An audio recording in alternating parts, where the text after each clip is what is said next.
анамин ҳисси бадбинӣ ва ватанфурӯшию хиёнат ба анами ватану миллати сарзамини баъзе анамо ашхоси анамо хоиноне ҳастанд ки хуб қонуншиканӣ мекунанд, даъват мекунанд дигарро ба гурӯҳҳои худшон мехоҳанд як ҳукумати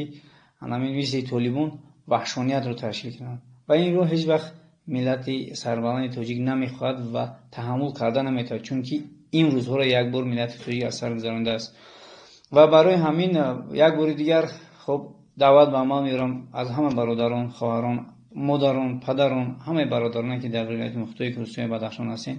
биед мо анамин шукронаи тинҷиву осоиштагии анамин давлати соҳиби истиқлол анамин Тоҷикистоне ки барои мо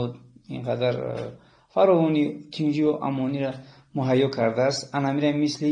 ҳамчун як гавҳараки чашм нигоҳ дорему анамин бадхоҳону қонуншикану анамин ҷинояткорон ҳаст. баръакс мо инҳоро зудтар ба сохторҳои марбута ба дасти худ бурда супорему